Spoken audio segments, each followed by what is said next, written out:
gathered here today to discuss about the advanced level accounting paper. Firstly, I will provide an overview of the paper structure, which will be followed by an analysis of the way the students have answered the 2019 question paper. Advanced level accounting paper consists of two parts, paper 1 and paper 2. In the paper 1, we will be there are 50 questions. First 30 questions are multiple choice questions. Thereafter, from 31 to 50, there are 20 short questions. All these questions are focusing on the entire syllabus at the advanced level. The students have 2 hours to answer this paper and they are expected to provide specific answers to these questions in the paper 1. In the paper 2, there are 6 questions, of which the first 2 are compulsory questions. Question 1, compulsory question number 1 is on company financial statements. Compulsory question number 2 is on fundamentals of management accounting. The related competency to the question number 1 is 12. Related competency to the question number 2 is 14. And there are 4 questions from question number 3 to 6, of which the students can select 3 questions. This paper is for 3 hours and additional 10 minutes are given as the reading time. Paper 2 is also focusing on the entire syllabus of accounting subject. With that brief introduction, let me invite Dr. Alfred to give explain these facts in Tamil medium. Thank you, Professor Samandi. இன்று நாங்கள் இந்த கலந்துரையாடலில் உயர்தர பரீட்சையின் கணக்கீட்டு பாடம் சம்பந்தமான வினாப்பத்திரமும் கடந்த வருடத்தில் மாணவர்கள் கணக்கீட்டு பரீட்சையில் எடுத்த பெறுபவர்கள் என்ற அடிப்படையில் இங்கு ஒரு கலந்துரையாடலை நாங்கள் மேற்கொள்ள இருக்கின்றோம். இந்த கணக்கீட்டு பாடத்தின் வினாப்பத்திரம் 2 பகுதிகளை கொண்டது. முதலாவது பகுதியில் 30 பல்தேர்வு வினாக்களும், இரண்டாவது 20 சிறு விடைக்கான வினாக்களும் காணப்படுகின்றது. வினாப்பத்திரம் 2இல் 6 கேள்விகள் காணப்படுகிறது. அதில் முதலாவது வினாவும் இரண்டாவது வினாவும் கட்டாயமான வினாக்கள். முதலாவது வினா கம்பெனியுடன் சம்பந்தப்பட்டது, இரண்டாவது வினா முகாமை கணக்கீட்டின் அடிப்படைகளுடன் சம்பந்தப்பட்டது. அதைவிட மேலும் 4 வினாக்கள் உண்டு. அந்த 4 வினாக்களுள் நீங்கள் தெரிவு செய்ய வேண்டியது 3 வினாக்கள். அந்த வகையில் இந்த வினாப்பத்திரத்தின் கட்டமைப்பு காணப்படுகிறது. பெறுபவர்களை பொறுத்தளவையில் ப்ரொஃபஸர் சமந்தி. Right, so with that brief introduction to the paper structure, let me invite Mr. Prakash, Deputy Commissioner from Examinations Department, to provide an overview of the students' performance in 2019 Advanced Level Accounting paper. Thank you, Professor. 2019 ஆண்டு கணக்கீட்டு பாடத்தில் A-level பரீட்சைக்கு தொட்டிய மாணவர்களின் உடைய எவ்வாறு பெறுபவர்களை பெற்றிருக்கின்றார்கள் என்ற தரவுகளை பரீட்சை திணைக்களம் அனலைஸ் பண்ணி இருக்கின்றது. அது சம்பந்தமான விடயங்கள் உங்களுடைய கிராஃபில் நாங்கள் காட்டியிருக்கிறோம். கடந்த 2019 ஆண்டில் நாங்கள் டோட்டலாக பார்த்தா கிட்டத்தட்ட 59,583 பரீட்சார்த்திகள் கணக்கீட்டு பாடத்துக்கு தொட்டி இருக்கின்றார்கள். இது ஓல்ட் சிலபஸ் நியூ சிலபஸ் இரண்டையும் சேர்த்து இதில் ஏத்தரத்தை பெற்ற மாணவர்கள் 7,718 மாணவர்கள் ஏத்தரத்தை பெற்றிருக்கிறார்கள். கிட்டத்தட்ட 13% மாணவர்கள் ஏத்தரம் பெற்றிருக்கின்றார்கள். பி தரத்தை 6,057 மாணவர்கள் பெற்றிருக்கிறார்கள். இது 10.2% என்ற அடிப்படையில் இருக்குது. சி தரத்தை 11,594 மாணவர்கள் பெற்றிருக்கின்றார்கள். இது 19.5 என்ற வீதத்தில் அமைஞ்சிருக்கிறது. எஸ் தரத்தை 17,604 மாணவர்கள் பெற்றிருக்கிறார்கள். இது 29.5% என்ற பெர்சன்டேஜில் இருக்கிறது. டோட்டலாக ஏபிசிஎஸ் என்ற பாஸ் ரேட் வந்து எங்கட 42,973 மாணவர்கள் ஏபிசி என்ற எஸ் என்ற தரங்களை பெற்றிருக்கிறார்கள். அதாவது ஃபெயில் பண்ணி, அதாவது சித்தியடைய தவறிய மாணவர்கள் வந்து 16,610 மாணவர்கள். 59,583 மாணவர்களில் 42,973 பேர் சித்தியடைந்துள்ளார்கள் இந்த கணக்கீட்டு பாடத்தை பொறுத்தவரையில் 2019ஆம் ஆண்டு. இது கிட்டத்தட்ட 72% பெர்சன்டேஜில் இருக்குது. ஓவராலாக நாங்கள் அடுத்த சப்ஜெக்டுகளோடு ஒப்பிடும்போது இதற்கான பெர்ஃபார்மன்ஸ் வந்து நல்ல நிலையில் இருக்குதுன்றதை நாங்கள் இதில் தெரியப்படுத்திக் கொள்ளலாம். அடுத்து எங்களுடைய இந்த வினாப்பத்திரத்தினுடைய கட்டமைப்பை ப்ரொஃபசர்ஸ் உங்களுக்கு சொல்லியிருக்கிறோம். அதில் வினாப்பத்திரம் 1 பார்ட் 1, அதாவது முதல் 30 வினாக்கள் வந்து எம்சிக்யூ வகையை சார்ந்ததாக இருக்கும். அதாவது 5 விடைகளில் ஒன்றை தெரிவு செய்கிறதாக இருக்கும். அது சம்பந்தமான தரவுகள், அதாவது 2019ஆம் ஆண்டு மாணவர்கள் பெற்றுக்கொண்ட ஆன்சர்ஸ், அவர்கள் சரியாக விடையளித்ததின் வரைவை நாங்கள் காட்டியிருக்கிறோம். இதில் நாங்கள் முதலாவது வினாவை உதாரணத்துக்கு எடுத்தோம்னா, கிட்டத்தட்ட முதலாவது வினாவிற்கு 97% மாணவர்கள் சரியான விடையை தெரிவு செய்திருக்கின்றார்கள். இங்கால நாங்கள் அடுத்தடுத்த வினாக்களை பார்க்கும்போது அந்த கிராஃபில் வந்து மூன்றாவது வினாவை விட்டு நோக்கினோம்னா 22% மாணவர்கள் மட்டும்தான் சரியான விடையை தெரிவு செய்திருக்கிறார்கள். மிச்சம் 80% மாணவர்கள் இந்த சரியான விடையை தெரிவு செய்வதில் தவறு இருக்கின்றார்கள். அதே போல 8வது வினாவை பார்த்தோம்னால் 37% மாணவர்கள் தான் சரியான விடையை தெரிவு செய்திருக்கிறார்கள். 14வது வினா வந்து மிக குறைந்தளவான மாணவர்கள், 14% மாணவர்கள் மட்டும்தான் சரியான விடையை தெரிவு செய்ததாக காணப்படுகிறது. அதேபோல் 21வது வினா, 22வது வினா, 23வது வினா என்று பார்க்கும்போது 40% குறைவான மாணவர்கள் சரியான விடையை தெரிவு செய்திருக்கிறார்கள். சில வினாக்களுக்கு மாணவர்கள் இந்த எம்சிக்யூ வினாக்களை குறைந்த அளவு சரியான விடயங்களை தெரிவு செய்வதற்கான காரணங்கள் பலது இருக்கின்றது. அது நான் உண்மையில் எங்களுடைய இந்த ப்ரொஃபசர்ஸ் டீம் உங்களுக்கு அதை விளங்கப்படுத்துவார்கள். What is the reasons for that? Right. So with that overview about the students' performance in the MCQ, for the MCQs in the paper 1, let me briefly explain the reasons for these for the low performance of the students in the question paper 1 MCQ questions. So we can see these problems in relation to several competencies.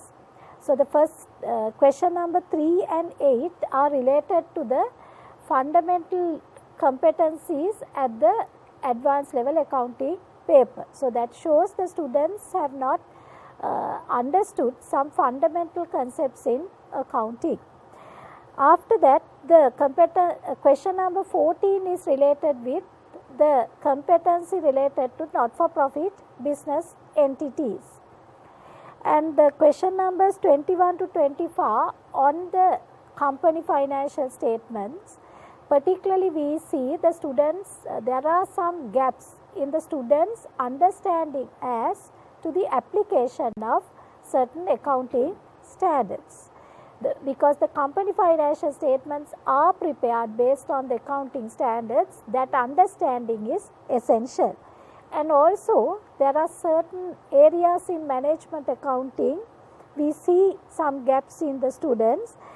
So particularly in the question number 30, that is in relation to investment appraisal. So with that brief introduction, let me invite Dr. Alfred to provide the reasons in more detailed manner for the students to understand their gaps. கேட்கப்பட்ட கேள்வி வினாப்பதத்தின் முதலாவது பகுதியினுடைய முதல் 30 வினாக்களுக்குமான விடை. அந்த வகையில் 3வது கேள்வி, அதாவது முதல் பக்கம் உள்ள கேள்விகள், அது 3வது கேள்வி, 8வது கேள்வி, 14வது கேள்விகள் பொதுவாக அடிப்படையுடன் சம்பந்தமான விடயங்கள்.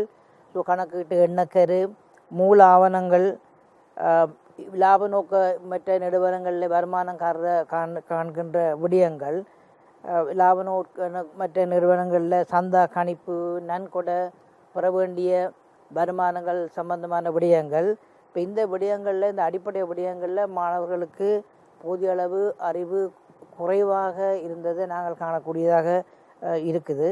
அதே மாதிரி இந்த கேள்வி பேப்பர் அது முதலாவது பகுதியின் 21, 22ஆம் வினாக்களை நாங்கள் எடுத்து பார்க்கும் பொழுது அங்கே வந்து அந்த 2 கேள்விகளும் வந்து கம்பெனி சட்டத்தோட கம்பெனி நியமங்களோட சம்பந்தப்பட்டதாக இருக்குது. ஆகவே அங்கேயும் வந்து நாங்கள் பார்க்கின்றோம் என்னென்னு சொன்னால் மாணவர்களுக்கு கம்பெனி நியமங்கள் சம்பந்தமான அறிவுகள் பொதுவாக வினாப்பத்திரம் கொஷின் நம்பர் 21 அது அறிக்கையிடும் காலத்துக்கு பின்னரான நிகழ்வுகள் அது சம்பந்தமான கேள்வி. ஆனால் மாணவர்கள் வந்து இந்த அறிக்கையிடல் தினம் அது அடுத்தது இயக்குநர்கள் அதை உறுதிப்படுத்தி டிக்ளேர் பண்ணுற தேதிகள் வந்து போதிய அளவு அறிவு இன்மையினால் அல்லது கவனமின்மையினால் சரியான புள்ளிகளை அவர்கள் வந்து இருக்க தவறியுள்ளதை நாங்கள் இதுவரின் மூலமாக பார்த்துக்கொள்ளலாம். அடுத்து இன்னொரு விஷயம் வந்து இந்த கேள்வி பேப்பர் 22வது கேள்வி. இந்த 22வது கேள்வி வந்து இருப்புகள் சம்பந்தமான விடயம். இந்த இருப்புகள் சம்பந்தமான விடயம் வந்து இந்த கேள்வி வந்து ஒரு எதிர்மறையான கேள்வி. அந்த கேள்வியை பாதிக்கல நாங்கள் மிகவும் கவனமாக இருக்கணும். எதிர்மறையாக உள்ளதா இல்லை நேர்மறையாக உள்ளதாண்டு. எதிர்மறையான உள்ள கேள்வி கேட்கப்பட்ட கேள்வி உற்பத்தி கிரியம் சம்பந்தமான விடயம். ஆகவே எங்களுக்கு தெரியணும் உற்பத்தி கிரியம் என்றால் என்ன, இந்த உற்பத்தி கிரியத்தில் உள்ளடக்கப்பட வேண்டிய விடயங்கள் என்ன, அதில் காணப்படுற மூலங்கள் என்ன, அதுபோல் உங்களுக்கு தெளிவாக தெரியாத இடத்து இந்த கேள்விக்கான சரியான விடய நாங்கள் எடுக்க முடியாததாக இருக்கும். ஸோ இதுதான் எனது பொதுவான கண்ணோட்டம். First 30 question. So with that explanation, let me again ask Mr. Prakash to explain about the students' performance in 31 to 50 questions. கணக்கெட்டு பாடத்தினுடைய வினாப்பத்திரம் ஒன்றின் 2வது பகுதி வந்து கொஞ்சம் வித்தியாசமானது. நான் நினைக்கிறேன் 31வது வினாவிலிருந்து 50வது வினா வரையும் சுருக்கமான விடைகள் எதிர்பார்க்கப்படுது ஒவ்வொரு மாணவர்களையும். இந்த வினாப்பத்திரம் ஒன்று வந்து அத்தாளிலேயே மாணவர்கள் விடை எழுத வேண்டிய தேவை இருக்குது. இதில் 31லேருந்து 50 வரையான வினாக்களுக்கு சுருக்க விடைகள் எழுத வேண்டிய மாணவர்கள் இந்த 2019ஆம் ஆண்டு அவர்களுடைய அனலைஸ் நாங்கள் இப்பொழுது உங்களுடைய வரைபில் நாங்கள் காட்டுறோம். இதில் நீங்கள் பார்த்தீங்கன்னா 31வது 32வது வினாக்களுக்கு மாணவர்கள் பெற்றுக்கொண்ட சதவீதம் மிக உயர்வாக காணப்படும். கிட்டத்தட்ட 80% மாணவர்கள் சரியான விடையை எழுதியிருப்பார்கள் 32வது வினாவிற்கு. ஆனால் அங்கால 37வது வினாவில இருந்து அங்கால போகும்போது மாணவர்களுடைய பெர்ஃபார்மன்ஸ், அதாவது சரியான விடைகளை எழுதுகிற மாணவர்கள எண்ணிக்கை வந்து குறைவடைந்து கொண்டு போகுது. சாதாரணமாக நாங்கள் பார்த்தோம்னா 43வது வினாவின் ஏ பாட்டுக்கு கிட்டத்தட்ட 5% மாணவர்கள் தான் சரியான விடையை எழுதியிருக்கின்றார்கள். மிச்சம் 95% மாணவர்கள் பிழையான விடையை எழுதுவதால் அவர்கள் புள்ளிகளை பெற முடியாத நிலைமை ஏற்பட்டிருக்குது. அப்படியே அந்த வினா தொகுதியை நாங்கள் அங்கால போகும்போது 48, 49, 50 போகும்போது பெரும்பாலும் 20% குறைவான மாணவர்கள் தான் சரியான விடையை எழுதக்கூடிய வாய்ப்பு கிடைத்திருக்கு. இதுக்கான காரணங்கள் பரீட்சை திணைக்களம் எக்ஸ்பர்ட் கமிட்டியோட டிஸ்கஸ் பண்ணினதுல இருந்து எடுத்துக்கொண்டது எப்படி என்றால், மாணவர்கள் வினாக்களை தெளிவாக வாசிக்கிறதுல விடுற தவறுகளாக காணப்படுது. ஒவ்வொரு எம்சிக்கு வினாக்கள்லையும் ஸ்டெம் என்ற ஒரு தண்டு பகுதி ஒன்று காணப்படும். அந்த தண்டு பகுதியை மாணவர்கள் சரியாக வாசிக்காததால இவர்கள் இந்த விடைகளை சரியான விடைகள் எழுதுறதுல பின்னிற்கின்றார்கள். அதைவிட சுருக்க வினாக்கள் எதிர்பார்க்கப்பட்ட இடங்களில் விரிவான வினாக்களை எழுதுவதற்கு காலம் செல்றதாலையும் மாணவர்கள் கடைசி வினாக்களை எழுதுறதுல அவர்களுக்கான நேர மேனேஜ்மெண்ட், அதாவது நேர முகாமைத்துவம் இல்லாமல் போகிறதால கடைசி வினாக்களை அவர்கள் டச் பண்ண முடியாமல் போகிற சந்தர்ப்பங்கள் இருக்குது. ஆகவே மாணவர்கள் இந்த விடயங்களை டைம் மேனேஜ்மெண்ட், என்னன்னா பேப்பர் 1க்கு 2 hours வழங்கப்பட்டிருக்குது. அந்த 2 ஹவர்ஸில் 50 வினாக்களுக்கு நாங்கள் விடை எழுத வேண்டிய தேவை இருக்குது. ஆகவே இதை அவர்கள் மனதில் வைத்துக்கொண்டு இதை அவர்கள் செய்ய வேண்டும் என்றது எங்களுடைய எதிர்பார்ப்பு. Thank you, Mr. Prakash. So that shows the areas where the students have not performed well. So we can again see that the students have not performed well in relation to certain competencies of the advanced level accounting paper, particularly in relation to accounting standards, preparation of company financial statements, as well as some applications in relation to management accounting. And since most of these questions are given in the latter stages of the question paper, we can also see there are issues as to the time management of the students. So with that brief overview, let me again invite Dr. Alfred to explain in Tamil the reasons for low performance of students in these areas. 31 இருந்து 50 வரைக்குமான சிறு வினாக்களுக்கான விடைக்கான புள்ளிகளை நாங்கள் ஆராயும் பொழுது அவனிச்ச மிக முக்கியமான விடயம் என்னவென்று சொல்லி சொன்னால் கடைசியாக வார கேள்விகள், அதாவது 44, 45, 46, 47, 50 வரைக்குமான கேள்விகளுக்கான புள்ளிகள் வந்து மிக மிக குறைவு. அதுக்கான காரணம் என்னன்னு சொல்லி சொன்னால் கூடுதலான நேரத்தை வந்து அவர்கள் வந்து முதல் பகுதிகளில் செலவிடுறபடியால் பின்பகுதியில் வர கேள்விகளுக்கு அதுக்குரிய நேரங்களை சரியான முறையில் ஏற்கனவே திட்டமிடாத படியினால் கடைசி நேரத்தில் அந்த கேள்விகளுக்கு விடையளிக்கிறதுக்கு அவர்கள் தவறுகின்றார்கள். இந்த வகையில் நாங்கள் பார்க்கும் பொழுது ஸோ ஆகவே இங்கே முக்கியமாக வந்து இந்த நேர முகாமைத்துவம் வந்து மிகவும் முக்கியம். கேள்வி பேப்பர்கள் வந்து வீடுகள்லையோ அல்லது பாடசாலைகள்லையோ செய்யக்கல அந்த குறிப்பிட்ட கேள்வி பேப்பரை குறிப்பிட்ட நேரத்துக்குள்ள செய்து பயிற்சி எடுக்கிறது மூலமாக மட்டும்தான் இந்த தவறை நாங்கள் திருத்தி கொள்ளலாமே தவிர எங்களுக்கு பின்னுக்கு வர விடயங்களில் போதுமான அறிவு இருந்தாலும் கூட நேர முகாமைத்துவத்தை வந்து நாங்கள் சரியான முறையில் சரியாக நாங்கள் பயன்படுத்தாட்டி இந்த மாதிரியான பிள்ளைகள் இந்த மார்க்ஸ் குறைவாக எடுக்கிற பிரச்சனைகள் வரும். அடுத்தது பொதுவாக நாங்கள் பார்ப்போம்னு சொல்லி சொன்னால் இப்போ 37வது கேள்வி வந்து மிகவும் இலகுவான கேள்வி. கணக்கீடு சாம்பாட்டினை பாவித்து வியாபாரம் ஒன்றுன்னு லாபத்தை கணிக்கிற விஷயம். ஸோ இப்போ இதில் கூட மாணவர்கள் இப்போ குறைவாக புள்ளி எடுத்திருக்கிறார்கள். காரணம் என்னன்னு சொல்லி சொன்னால் இந்த கணக்கீட்டு சமன்பாடு சம்பந்தமான விஷயங்களில் பூரண அறிவு இல்லாமல் என்று தான் சொல்லிக்கொள்ளலாம். 38வது கேள்வியை நாங்கள் பார்ப்போமாக இருந்தால் இது வந்து பங்குடைமை கணக்குகள் சம்பந்தமானது.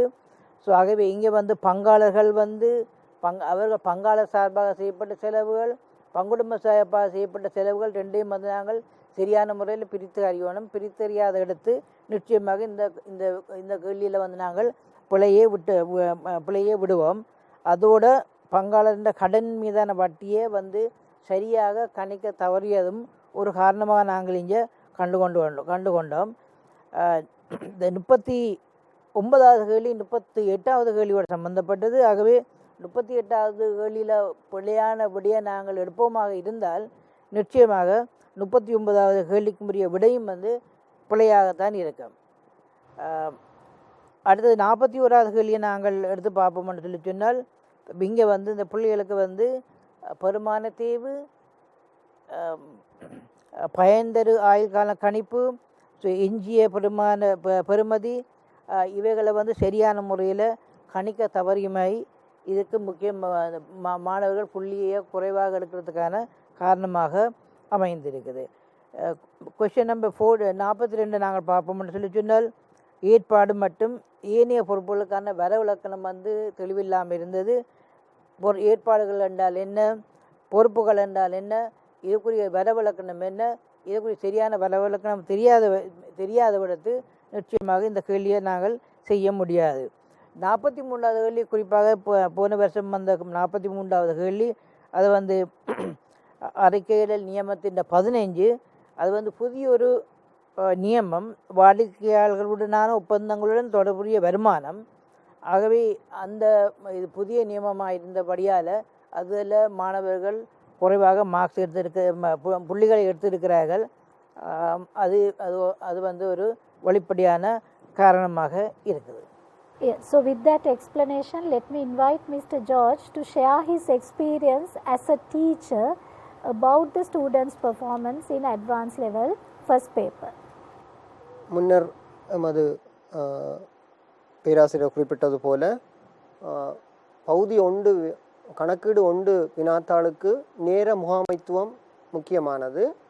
அதில் 1 தொடக்கம் 30 வரையான வினாக்களுக்கு அடிப்பதில் தான் கூடுதலான மாணவர்கள் தமது கூடுதலான நேரத்தை செலவிட்டு கொண்டிருக்கின்றார்கள்.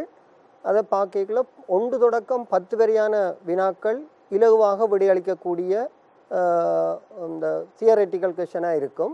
பிறகு 11 to 30 வரையான வினாக்கள் தான் கூடுதலான கணிப்பீட்டுக்கு உட்படுத்தப்படுகின்ற வினாக்களாக காணப்படுகிறது. அங்கு மாணவர்கள் கூடுதலான நேரத்தை கணிப்பீட்டுக்கு எடுத்துக்கொள்வதால் 1 தொடக்கம் 30 வரையான வினாக்களுக்கு அவர்கள் 1.5 மணித்தியாலத்துக்கு கூட எடுத்துவிட்டு பின்னர் 31 தொடக்கம் 50 வரையான வினாக்களுக்கு அவர்கள் 30 நிமிடங்களை மாத்திரம் அவர்கள் செலவிடுகின்றார்கள். ஆகவே அவசரமாக வினாக்களை செய்கின்ற போது அங்கு கூடுதலான தவறுகளை விடுவதனால் 31 to 50 வரையான வினாக்கள் அதுக்கு குறைவான புள்ளிகளை அவர்கள் எடுக்கின்ற அந்த பாங்கை காணக்கூடியதாக இருக்குது. ஆனால் அது எனது மாணவர்களுக்கு நான் அறிவுரை சொல்கிறது, கட்டாயம் ஓடரத்தான் செய்யணுமென்ற அவசியம் இல்லை. நீங்கள் 31 to 50 வரை முதல்ல செய்துவிட்டு முன்னுக்கு வரலாம், அப்படியும் செய்யலாம். ஆனால் நாங்கள் பரீட்சை விடைத்தாள்கள் பார்க்கின்ற போது கூடுதலாக மாணவர்கள் என்ன செய்கிறார்கள், 1 தொடக்கம் 30 வரை செய்துவிட்டு பின்னுக்கு கூடுதலாக விடையளிக்காமல் விடப்படுகின்ற ஒரு நிலைமை தான் காணப்படுகிறது. ஆகவே கணக்கீடு 1 பாடத்துக்கு கூடுதலான புள்ளிகளை எடுக்க வேண்டுமாக இருந்தால் அங்கு நேர முகாமைத்துவம் முக்கியம். அதே போல் 3வது வினாவை எடுத்துக்கொண்டால் அது மூல ஆவணங்கள் பற்றியது. இலகுவான ஒரு கேள்வி. கணக்கீட்டில் நாங்கள் ஆரம்ப பாடமாக படிக்கிறோம், ஆனால் அதுக்கு குறைவான புள்ளிகளை எடுத்ததுக்கான காரணம் அந்தந்த வியாபாரியின் பாயிண்ட் ஆஃப் வியூ, அவற்ற பாயிண்ட் ஆஃப் வியூவில் அது என்ன ஆவணம், வாடிக்கையாளர் பாயிண்ட் ஆஃப் வியூவில் அது என்ன ஆவணம், அதை விளங்கி கொள்ளாமல், கேள்வியை சரியான முறையில் விளங்காமல் தான் அந்த தவறை விடுகின்றார்கள். இப்போ உதாரணமாக ஒரு வியாபாரி விற்கும்போது அவருக்கு அது விற்பனை பட்டியலாக இருந்தால் வாங்குகின்ற வாடிக்கையாளனுக்கு அது ஒரு கொள்ளளவு பட்டியல். அந்த விளக்கம் இருந்தால் அது அந்த வினாவுக்கு இலகுவாக விடையளித்திருக்கலாம். ஆகவே மாணவர்கள் அவசரமாக விடைகளை அடிக்கின்ற போதுதான் குறைவான புள்ளிகளை எடுத்துக்கொள்கின்றார்கள்.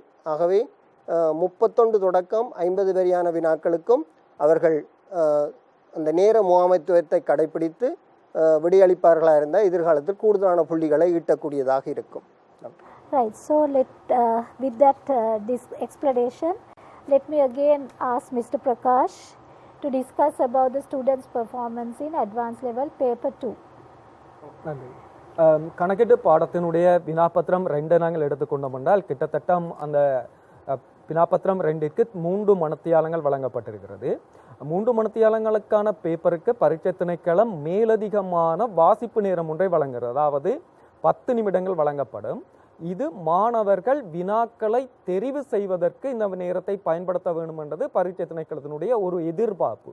இந்த 10 மினிட்ஸ்லையும் அவர்கள் கிடக்கிற 6 வினாக்கள்லையும் முதல் 2 வினாக்களும் கட்டாய வினாக்கள், அவற்றை தவிர்த்து மிகுதி வினாக்களை எந்த வினாக்களை தெரிவு செய்ய வேண்டும் என்பதை அவர்கள் தீர்மானிக்க வேண்டும். இந்த வகையில் இந்த 10 நிமிடத்தை அவர்கள் பயன்படுத்த வேண்டும். ஒவ்வொரு வினாவையும் தெரிவு செய்யும் பொழுது ஒவ்வொரு வினாவும் உபபகுதிகளை கொண்டதாக காணப்படும். ஆகவே ஒரு மாணவர் எல்லா உபபகுதிகளையும் வாசித்து இந்த வினாவை தெரிவு செய்ய முடியுமா என்பதை அவர் தீர்மானிக்க வேண்டும். ஆகவே பொருத்தமான வினாக்களை தெரிவு செய்யும் போது அவர் கூடின புள்ளிகளை எடுப்பதற்கான ஒரு வாய்ப்பாக அமையும். இங்கு நாங்கள் எங்களுடைய இந்த அனலைசிங், அதாவது நாங்கள் பரீட்சை திணைக்களம் 2019ஆம் ஆண்டு செய்த பகுப்பாய்வின் அடிப்படையில் சில தரவுகள் கிராஃபில் உங்களுக்கு காட்ட இருக்கின்றோம். இதில் முதல் 2 வினாக்களும் கட்டாய வினாக்களாக இருந்த போதிலும் முதலாவது வினாவை 100% மாணவர்கள் தெரிவு செய்திருக்கிறார்கள். இது தெரிவு மட்டும், சரியான ஆன்சர் இல்லை, தெரிவு. அதேபோல் 2வது வினாவை பார்த்தால் அது கட்டாய வினாவாக இருந்த பொழுதிலும் கிட்டத்தட்ட 97% மாணவர்கள் தான் அதை சரியான விடையை தெரிவு செய்திருக்கின்றார்கள். ஆகவே மிகுதி 3% மாணவர்கள் அந்த விடையை தெரிவு செய்ய, அந்த வினாவை தெரிவு செய்யவில்லை என்பது நாங்கள் கவனத்தில் எடுக்க வேண்டிய ஒரு விடயம். மேலதிக வினாக்களை நாங்கள் பார்க்க வெளிக்கிட்டால் மிகுதி இருக்கிற 4 வினாக்களில் 3 வினாக்களை தெரிவு செய்ய வேணும். அதில் மிக குறைந்தளவாக தெரிவு செய்யப்பட்ட வினா 6வது வினா காணப்படுகிறது. கிட்டத்தட்ட 52% மாணவர்கள் 6வது வினாவை தெரிவு செய்திருக்கிறார்கள். இதில் இந்த தெரிவு செய்த வினாக்களில் மாணவர்கள் பெற்றுக்கொண்ட புள்ளிகள் என்பது அங்கால கலர் கிராஃப் மூலம் நாங்கள் காட்டியிருக்கிறோம். அதில் நாங்கள் பார்த்தோம்னா முதலாவது வினாவில் சிவப்பு கலரால் காட்டியிருக்கிறது 0 to 10 வரையான புள்ளிகளை மாணவர்கள் பெற்ற சதவீதம். கிட்டத்தட்ட முதலாவது வினாவில் 41% மாணவர்கள் 0லிருந்து 10 வீதமான புள்ளிகளை மட்டும்தான் பெற்றிருக்கின்றார்கள். ஆகவே இந்த தரவுகள் என்றது மாணவர்கள் தங்களுடைய வினாக்களை தெரிவு செய்வதற்கு மிகவும் உபயோகரமானதாக இருக்கும். அத்தோடு நாங்கள் வினா பத்திரம் 3, 4, 5, 6 உப பகுதிகளுக்கு எவ்வாறு மாணவர்கள் சரியான விடைகளை எழுதியிருக்கிற விவரங்களை நாங்கள் உங்களுக்கு காட்ட இயலும். இதில் நாங்கள் பார்த்தோம் என்றால் ஓவரோலாக நாங்கள் பார்த்தா கிட்டத்தட்ட ஒரு 50 வீதத்திற்கு குறைவான மாணவர்கள் சரியான விடைகளை தெரிவு செய்கிறார்கள் ஓவரால் அவரேஜ். இதில் நாங்கள் பார்த்தோம் என்றால் 4வது வினாவில் பி பாட்டில் கிட்டத்தட்ட 30 வீதத்துக்கு குறைவான மாணவர்கள் தான் சரியான விடையை தெரிவு செய்திருக்கின்றார்கள். அதே போல் நாங்கள் 6வது வினாவை நாங்கள் பார்ப்போமாக இருந்தால் 6வது வினாவை தெரிவு செய்த மாணவர்கள் குறைவாக இருந்த பொழுதிலும் அதில் கூடுதலான புள்ளிகளை 70 வீதமான மாணவர்கள் 6வது வினாவின பி பாட்டுக்கு பெற்றிருக்கிறது நாங்கள் கவனிக்கக்கூடியதாக இருக்கும். மற்றும் இன்னொரு விடயத்தை நாங்கள் 2020ஆம் ஆண்டு மாணவர்களுக்கு நாங்கள் மகிழ்ச்சிகரமாக தெரிவித்துக் கொள்ளலாம். 2020 A-level கணக்கீட்டு பரீட்சையில் தோற்றவுள்ள மாணவர்களுக்கு தீர்மானிக்கப்பட்டிருக்கிறது கணிப்பான்களை பயன்படுத்துவதற்கான அனுமதி, அதாவது கல்குலேட்டர்ஸை பயன்படுத்த முடியும். ஆனாலும் இதில் சில ரெஸ்ட்ரிக்ஷன் இருக்குது. எல்லா கல்குலேட்டர்ஸையும் இவை பயன்படுத்த முடியாது. சயின்டிஃபிக் கல்குலேட்டரை இதில் நாங்கள் யூஸ் பண்ண இயலாது. சாதாரணமான கல்குலேட்டர்களை இந்த கணிப்பீடு வேலைகளுக்காக பயன்படுத்த முடியும் என்ற ஒரு மகிழ்ச்சிகரமான செய்தியையும் நாங்கள் இந்த இடத்துல பதிவு செய்ய விரும்புகிறோம்.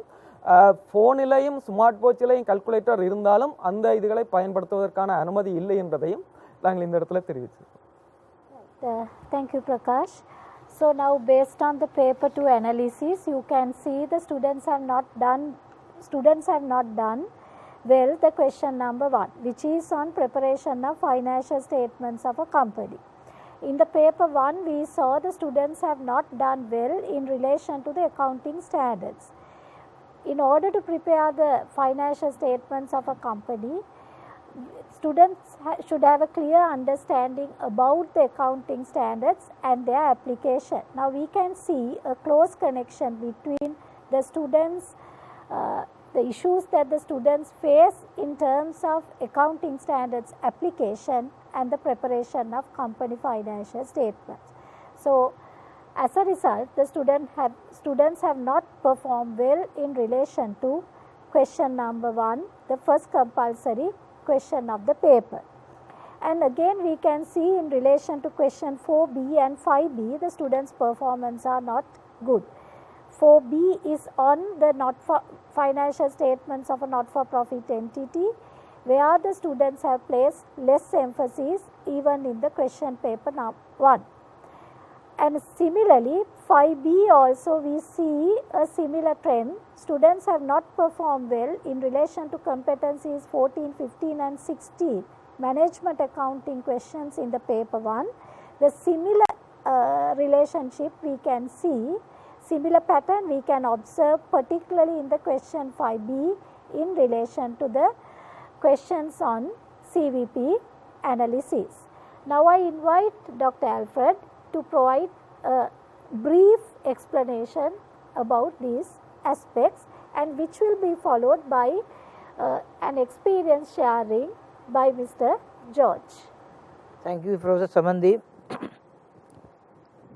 முதலாவது கேள்வி 2வது பகுதியில் உள்ள கேள்வி வந்து நிதிக்கூட்டுகள் சம்பந்தமான கம்பெனி நிதிக்கூட்டுகள் சம்பந்தமானது. இப்போ இங்கே வந்து மாணவர்களுடைய கணக்கீட்டு நியமங்கள் சம்பந்தமான அறிவினை பரிசோதிக்கின்ற ஒரு இடம் இது. கணக்கீட்டு நியமங்கள் சம்பந்தமான கேள்விகள் வந்து தனித்தனியே கொடுக்கப்படுமாயின் மாணவர்கள் அதனை மிகவும் சரியாக செய்துள்ளமையை நாங்கள் கண்டு கொண்டுள்ளோம். ஆனால் இங்கே உள்ள பிரச்சனை என்னன்னு சொன்னால் மாணவர்கள் கணக்கீட்டு நியமங்களை பிரயோகித்தல் என்றது இங்கே முக்கியம். முதலாவது கணக்கில் கணக்கீட்டு நியமங்களின் பிரயோகம், இதில் வந்து மாணவர்கள் அந்த பிரயோகம் சம்பந்தமான தெளிவான அறிவில்லாமையை நாங்கள் காணக்கூடியதாக இருக்குது. இதில் பொதுவாக இந்த முதலாவது கேள்வியில் காணப்பட்ட பொதுவான விடயம் அதாவது வந்து புள்ளிகள் குறைவாக எடுத்ததுக்கான காரணங்களில் முக்கியமான விஷயம் என்னன்னு சொன்னால் சொத்துக்களை வந்து நாங்கள் கொள்ளனவு செய்யக்கல அல்லது சொத்துக்களை வந்து நாங்கள் அகற்றும் பொழுது அது அது அது அது சம்பந்தமான பெருமான தீர்வுகளை நாங்கள் கணிக்கும் பொழுது திகதிகளில் மிகவும் முக்கியமானதாக இருக்கணும். அவை அங்கே வந்து திகதிகளில் நாங்கள் பிளவிடுவோம்னு சொல்லி சொன்னால் வருமான தீவு தொகை பிழை வரும். அது சம்பந்தமான மற்ற விடயங்களும் பிழையான விடயம் தான் பெறப்படும். இரண்டாவது விடயம் வந்து குத்தகை பொறுப்பு வந்து சரியான முறையில் தீர்மானிக்கணும். அதே நேரத்தில் தீர்மானிக்கப்பட்ட குத்தகை பொறுப்பினை நடைமுறை எல்லா பொறுப்பினை பிரித்து இனங்காணவும் எங்களுக்கு தெரிந்திருக்கணும். மாணவர்கள் அதை காண தவறியுள்ளமையை நாங்கள் கண்டு கொண்டுள்ளோம். அடுத்தபடியும் என்னென்னு சொல்லியால் உத்தரவாதத்துக்கான ஏற்பாட்டுக்கான சீராக்கங்கள் வந்து சரியான முறையில் செய்யப்பட்டிருக்கவில்லை. அடுத்தது மிக முக்கியமாக இதை நாங்கள் நெடுகில்தான் ஒவ்வொரு வருஷம் நாங்கள் வினாப்பத்திரங்களை நாங்கள் பார்க்குறோம். சொத்துக்களை 2ஆம் தடவையாக மீள் மதிப்பீடு செய்தல். ஆகவே இங்கேயும் வந்து நாங்கள் திரும்பவும் இந்த மீள் மதிப்பீடு சம்பந்தமான கணக்கீட்டு பதிவுகள் பிழையாக செய்யப்பட்டு உள்ளதை நாங்கள் கண்டு கொண்டிருக்கிறோம். முதலாவது கேள்வியில். அடுத்தது 4வது கேள்வியில் உள்ள ஆவணா பகுதி வந்து இங்கே வந்து வங்கி கணக்கு வங்கி இணக்க கூட்டுக்கு வந்து கேட்டிருக்கிறோம். நாங்கள் வங்கி இணக்க கூட்டு வந்து இங்கே வந்து ஒரு புதிய முறையில் கொடுக்கப்பட்டிருக்குது. லாப நோக்கமற்ற நிறுவனங்களில் அந்த நிறுவனங்களில் காணப்பட்ட வருமான கூட்டுகளில் கேட்கப்பட்டிருக்குது. சந்தா திரண்ட நிதி போன்ற விடயங்கள் கேட்கப்பட்டிருக்குது. அதே நேரத்தில் அங்கே இடம்பெற்ற வங்கி கொடுக்கல் வாங்கல் சம்பந்தமான வங்கி இணக்க கூட்டம் கேட்கப்பட்டிருக்கு. ஒரு புதிய ஒரு அணுகுமுறை. அவை வங்கி இணக்க கூட்டம் என்றால் என்ன என்றதை விளங்கி கொள்ளாத வரைக்கும் இந்த கேள்விக்குரிய மொத்த புள்ளிகளை நாங்கள் எடுத்துக்கொள்ளாமல் இருக்கோம். ஸோ 5வது பிஏ நாங்கள் பார்க்கல. இது எல்லக்கிரியமலோடு சம்பந்தப்பட்டது. எல்லக்கிரியமல் மிகவும் சுருக்கமான அடிப்படை விஷயமான விடயங்கள் தான் மாணவரிடத்தில் எதிர்பார்க்கப்படுது. அப்படி இருந்தாலும் கூட சமப்பாட்டு புள்ளி என்றால் என்ன, சமப்பாட்டு புள்ளிக்குரிய வரவிலக்கம் வந்து நாங்கள் 2-4 விதங்களில் நாங்கள் சொல்லிக்கொள்ளலாம். ஆகவே நீங்கள் வந்து ஒரே ஒரு வலவனத்தை மட்டும் நீங்கள் தெரிஞ்சிருப்பீங்கள்னு சொல்லி சொன்னால் அது வந்து அந்த மாதிரியான அதன் மூலமாக நீங்கள் மொத்த புள்ளிகளை எடுக்க முடியாதாக. ஏன்னு சொல்லி சொன்னால் இங்கே வந்து கன்செப்ட், அது என்ன கரு, சமப்பாட்டு புள்ளிகள்னால் என்ன, அந்த விஷயம், பங்களிப்பண்டால் என்ன, அழகு பங்களிப்பண்டா என்ன, மொத்த பங்களிப்பண்டா என்ன, இது சம்பந்தமான தெளிவான அறிவு இருந்தாலே ஒழிய இதுக்குரிய மொத்த புள்ளிகளை எடுக்கிறான். These are the reason for the low marks they got from this. Probably George can also contribute something from the teacher's perspective.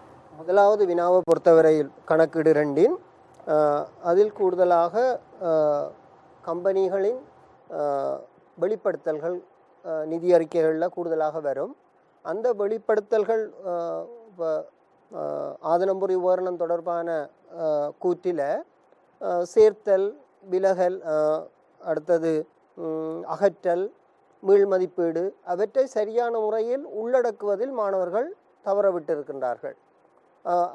அது ஒரு ப்ரெசன்டேஷன்.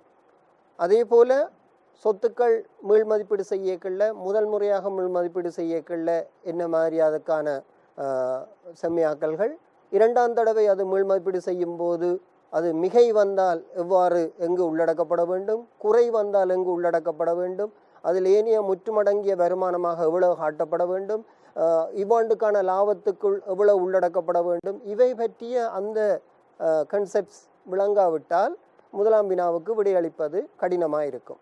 இன்னுமொரு தவறை மாணவர்கள் விடுகின்றார்கள்.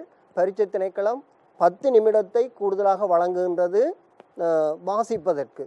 ஆனால் பெரும்பாலான மாணவர்கள் கேள்வி பேப்பரை கொடுத்த உடனே அவர்கள் கோடு தான் அடிக்கணும். வேண்டாம், முதலாவது கேள்வி கம்பெனி கணக்கென்று தெரியும். அப்போ உடனே அவர்கள் அந்த 10 நிமிடத்தை கோடு அடிப்பதற்கு தான் கூடுதலாக பயன்படுத்தி கொண்டிருக்கணும். அப்போ முதலாவது வினாவை குறைந்தது 3 தடவை வாசித்து ஒரு பிள்ளை துல்லியமாக விளங்கினால் அதுக்கான முழுமையான அடைவை பெற்றுக்கொள்ளலாம். அப்போ அது ஒரு பிரதானமான ஒரு காரணி. அதே போல் 4ஆம் வினாவின் ஆவண பகுதியை எடுத்துக்கொண்டால் வரும் லாப நோக்கமற்ற நிறுவனங்களின் கணக்குகளை தனியாக கேட்டால் அவர்கள் சரியாக விளங்கி கொண்டு துலங்குகின்றார்கள். அதில் அதே போல் வங்கி கணக்கு கூற்றை தனியாக நாங்கள் கற்பித்து அதில் நாங்கள் வினாக்களை தொடுக்கின்ற போது இலகுவாக அதற்கு விடையளிக்கின்றார்கள். ஆனால் இரண்டையும் நாங்கள் இணைத்து வழங்கும் போது அப்ளிகேஷன் அந்த விடயத்தில் மாணவர்கள் குழம்புகின்றார்கள். அப்போ இது மாணவர்களிடையே ஒரு தெளிவான ஒரு நிலைமையை எடுத்து, அதாவது சரியான முறையில் துல்லியமாக விளங்கி கற்றிருந்தால் அதனை சரியான முறையில் அப்ளை பண்ணி கொள்ளலாம். ஆகவே இரண்டாவது கணக்கீடு 2ஐ பொறுத்தவரையில் நாங்கள் கற்றது போல்தான் பெறணுமென்று இல்லை, எமது அறிவை பயன்படுத்தி பிரயோகிக்கக்கூடிய முறையில் கூடுதலாக ப்ராக்டிஸ் பண்ணினால், பயிற்சிகளை பெற்றுக்கொண்டால் கூடுதலான அடைவை பெற்றுக்கொள்ளலாம் என்பது எனது தனிப்பட்ட அபிப்பிராயம். Right, thank you, George. So, at the conclusion, we would like to say certain things that the students should emphasize when they are facing the examination. So, based on this discussion, it's very clear that the students have not given sufficient importance to understanding the various key concepts and fundamentals in accounting. So, even though we learn these things at the initial competency levels of the syllabus, we have to apply those concepts right throughout in the syllabus, particularly when the financial statements of different business organizations are created, are prepared. Therefore, we emphasize the fact that the students should have a thorough understanding about the key concepts and the fundamentals in accounting. Similarly, it is important for them to manage the time. Now, they know the competencies and the extent to which each competency is weighted in the syllabus. Accordingly, they should manage the time at the question paper. And similarly, we stress the fact that it is important for students to attend the schools. We can see that the students have not performed well in the competency levels 12, 13, 14, 15, like that. Therefore, that is the time that the students do not come to schools regularly. Therefore, we can see a connection between the attendance of students to schools and their performance at the examination. And when the questions are done, they have to they have to provide the workings, and also they should start every question in a new paper, and the parts of that particular question should be clearly presented. So, now I invite Dr. Alfred to summarize these points in Tamil. So இறுதியாக மாணவர்களுக்கு நாங்கள் சில விஷயங்களை நாங்கள் இந்த கலந்துரையாடல் மூலமாக பெறப்பட்ட விடயங்களை நாங்கள் கூறிக்கொள்ளலாம் என்று நினைக்கிறோம். ஸோ முதலாவது விடயம் இந்த எண்ணக்கருக்கள் அடிப்படைகள், கணக்கீட்டு எண்ணக்கருக்கள் அடிப்படைகள் சம்பந்தமான விடயங்களை பூரண அறிவு இருத்தல் வேண்டும். என்றால் இது இந்த தேர்ச்சி மட்டத்தின் மிகவும் ஆரம்ப விடயங்கள். ஆகவே இந்த விடயங்களில் நீங்கள் தெளிவான பூரணமான அறிவினை கொண்டிருக்காவிட்டால் தொடர்ந்து போகும் விடயங்களில் நீங்கள் சரியான விளக்கத்தினை பின்னர் பெற்றுக்கொள்ள முடியாமல் இருக்கும். ஸோ அடுத்த விடயம் நாங்கள் கண்டுகொண்ட விடயம் என்னன்னு சொன்னால், இந்த கேள்வி பேப்பரில் கடைசியாக வர பகுதிகளில் குறைவான மார்க்ஸ் எடுக்கிறதுக்கும் பாடசாலைக்கு மாணவர்கள் கடைசி காலங்களில் போகாமல் இருக்கிறதுக்கும் ஒரு தொடர்பு இருக்கிறதாக நாங்கள் பார்க்குறோம். ஸோ அந்த வகையில் மாணவர்கள் பாடசாலைக்கு முடியும் வரைக்கும் கட்டாயமாக செல்லணும்னு சொல்லி நாங்கள் கூறிக்கொள்ளலாம். அடுத்தது கேள்விகளை செலக்ட் பண்ணிக்கலாம். அது நாங்கள் 10 நிமிஷம் நாங்கள் மேலேயே டைமை நாங்கள் கொடுக்குறோம். ஆகவே அந்த நேரத்துக்குள்ள எல்லா கேள்விகளையும் வாசித்து உங்களுக்கு பரிச்சயமான அல்லது செய்யக்கூடிய கேள்விகளை நீங்கள் தெரிஞ்செடுக்கணுன்ற விஷயம் மிக முக்கியமானது. ஸோ அடுத்த விஷயம் நீங்கள் இந்த கணக்கீடு சம்பந்தமாக ஏதாவது செய்முறை வேலைத்தாள்களை அல்லது ரஃபாக நீங்கள் ஏதாவது செய்திருப்பீங்களான்னு சொல்லி சொன்னால் அதையும் சேர்த்து தயவுசெய்து கட்டினா தான் தச்சலாக உங்களுக்கு அந்த ஏதாவது எங்கேயும் பிரச்சனை வருமானு சொல்லி சொன்னால் உங்களோட செய்முறை வினாத்தாளை பார்த்து நாங்கள் அதை கண்டுகொள்ளக்கூடிய மாதிரி இருக்கும். ஸோ அடுத்தது ஒவ்வொரு வினாவையும் நாங்கள் எழுதிக்கல தயவுசெய்து புதிய தாளில் எழுதி கொள்ளுங்க. என்னென்னு சொல்லி சொன்னால் அது புள்ளி விடுறவர்களுக்கு மிகவும் இலகுவானதாக இருக்கும். ஸோ இந்த விஷயத்தில் இன்னொரு விடயத்தை நான் கூறிக்கொள்ள விரும்புகிறேன். பரீட்சை திணைக்களத்தினால் மாதிரி வினாப்பத்திரங்கள் வெளியிடப்பட்டிருக்குது. அதே நேரத்தில் பயிற்சி திணைக்களத்தின வினாப்பத்திரங்கள் வெளியில் வந்திருக்குது. ஆகவே இந்த தமிழ் சொற்றொடர்கள் சம்பந்தமாக இந்த விதமான மயக்கம் இல்லை. காரணம் என்ன சொன்னால் பல வருஷம் இந்த மாதிரியான சொற்பதங்கள் தான் இப்போ மிக நீண்ட நாட்களாக பயன்படுத்தி கொண்டு வருது. ஆகவே இந்த சொற்பதங்கள் சம்பந்தமான எந்த விதமான மயக்கங்களோ ஒன்றும் இல்லை. Right, now we have come to the end of the program.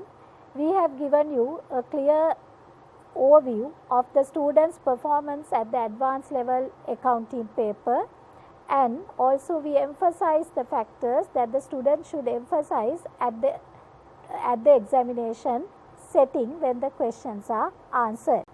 So I take this opportunity to thank the panel members, Dr. M. Alfred, the Dean Faculty of Management, University of Peradeniya, Mr. Prakash, the Deputy Commissioner, Evaluation, Examinations Department of Sri Lanka, and also Mr. George, who represent the teachers, the Tamil medium teachers involved in this subject matter. So we hope the students will reap the maximum benefit from this program and perform better in their examinations 2020. Thank you.